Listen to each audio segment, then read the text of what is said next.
चांद के south pole पर इतिहास रचने के बाद इसरो ने आज आदित्य L1 से बढ़ाया देश का मान। दोनों ऐतिहासिक मिशन के लिए इसरो प्रमुख द्वारा भगवान तिरुपति व चेंगलम्मा परमेश्वरी का आशीर्वाद लिया जाना भी सोशल मीडिया पर चर्चा में।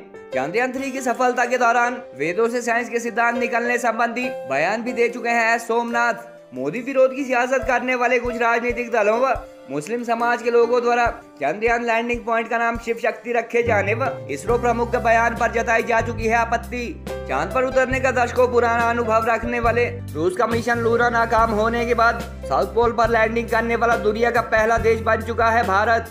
शिव शक्ति पॉइंट से करीब 100 मीटर की दूरी तय कर चुका प्रज्ञान रोवर कई मिनरल व गैस को लेकर कर चुका है साइंटिफिक स्टडी। दुनिया में अंतरिक्ष विज्ञान के अस्तित्व में आने से कई साल पहले भारत के विभिन्न ग्रंथों में हो चुका है सूरज व चांद संबंधी कई वैज्ञानिक तथ्यों का जिक्र। चंद्रमा के साउथ पोल पर लैंडिंग करने वाला पहला देश बनने के बाद भारत ने आज सूर्य के रहस्य को पता लगाने के लिए अपने आदित्य L1 नामक मिशन को भी सफलतापूर्वक लॉन्च कर लिया है। कुछ साल पहले तक दुनिया में अल्प विकसित और पिछड़े देशों में शामिल समझे जाने वाले भारत की इन दोनों ऐतिहासिक कामयाबी से दुनिया के बड़े बड़े देश अचंभित है और इसरो की अंतरिक्ष में यह बहुत बड़ी कामयाबी समझी जा रही है। चंद्रयान 3 की कामयाबी के बाद सूरज के रहस्यों का पता लगाने के लिए आदित्य L1 की सफल लॉन्चिंग से इसरो प्रमुख एस सोमनाथ देश व दुनिया भर के मीडिया की सुर्खियों में है और दोनों मिशन से पहले उनके द्वारा भगवान अथवा देवी देवताओं का आशीर्वाद लिया जाना सोशल मीडिया पर वायरल हो रहा है। भारत के अब तक के सबसे बड़े व अहम समझे जा रहे इन दोनों मिशन के दौरान इसरो प्रमुख द्वारा भगवान तिरुपति बालाजी व चेंगलम्मा परमेश्वरी का आशीर्वाद लिए जाने से जहां इनमें आस्था रखने वाले करोड़ों देशवासी खुद को गौरवान्वित महसूस कर रहे हैं, वहीं खुद को नास्तिक, सेक्युलर व हिंदू विरोधी मानने वाला एक खेमा ऐसा करने के लिए उन पर तंज भी कस रहा है। सोशल मीडिया पर ऐसे भी कई पोस्ट भगवान व हिंदू विरोधी लोगों द्वारा लगातार शेयर किए जा रहे हैं जिनमें किसी वैज्ञानिक की धर्म व संस्कृति में आस्था को गलत साबित करने की कोशिश की जा रही है। फेसबुक और व्हाट्सएप यूनिवर्सिटी के कुछ बुद्धिजीवी तो इसरो चीफ पर भगवान मानने को लेकर ऐसे प्रवचन और कमेंट दे रहे हैं जैसे उन्हें स्पेस अथवा रॉकेट साइंस की इसरो से कहीं ज्यादा जानकारी हो।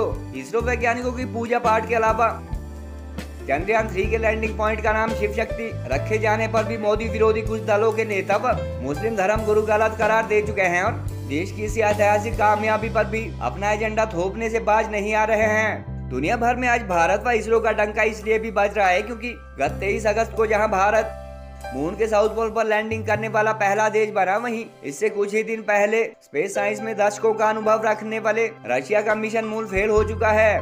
दक्षिणी ध्रुव पर लैंडिंग व रोवर उतारने के बाद चंद्रयान 3 का प्रज्ञान अब यहाँ साइंटिफिक स्टडी अथवा रिसर्च के अंतिम काम में लगा है और क्रेटर अथवा गड्ढों से बचते हुए करीब 100 मीटर की दूरी तय कर चुका है। प्रज्ञान रोवर द्वारा चांद पर ऑक्सीजन, यूरेनियम, गोल्ड और प्लूटोनियम आदि के होने पर वैज्ञानिक अध्ययन किया जा रहा है और भारत के अलावा दुनिया के अन्य देश भी इस रिसर्च से लाभान्वित होंगे। इसरो द्वारा 15 लाख किलोमीटर की यात्रा पर लैग्रेंज 1 पॉइंट के लिए रवाना किया गया आदित्य L1 भी धरती की कक्षा व ऑर्बिट में सफलतापूर्वक स्थापित हो चुका है और 125 दिन में यह अपनी मंजिल तक पहुंच जाएगा। जानकारी के अनुसार है सोमनाथ भगवान अथवा धर्म संस्कृति में आस्था रखने वाले पहले वैज्ञानिक नहीं है और उनसे पहले भी कई बड़े साइंटिस्ट द्वारा उनका धर्म संस्कृति में विश्वास होने संबंधी बयान दिए गए हैं। इतना ही नहीं, रूस व अमेरिका सहित विभिन्न देशों के स्पेस साइंटिस्ट भी अपने अहम मिशन से पहले कुछ चीजों को शुभ मानते हैं और ऐसा करने से जानकारी के अनुसार उनका उत्साह, हिम्मत व खुशी भी बढ़ती है। I think my first thought is the same which I said soon after the launch. It's a sunshine moment for India, and by all means describes the entire sentiment. And secondly, it, like Chandrayaan, here also the whole of nation was involved. And that's been possible because Prime Minister Modi has thrown open the gates of Sriharikota. He's brought all these stakeholders together, made them realize that this mission belongs to the whole of India.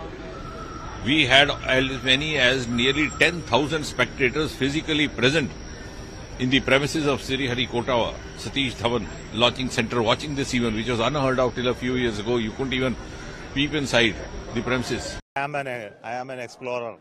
I explore moon, I explore the inner space.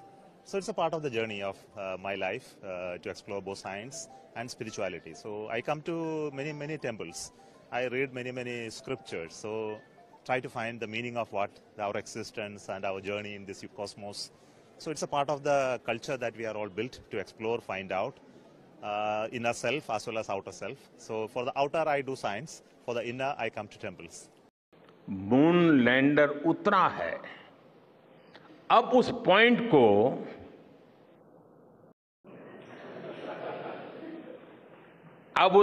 को शिव शक्ति के नाम से जाना जाएगा।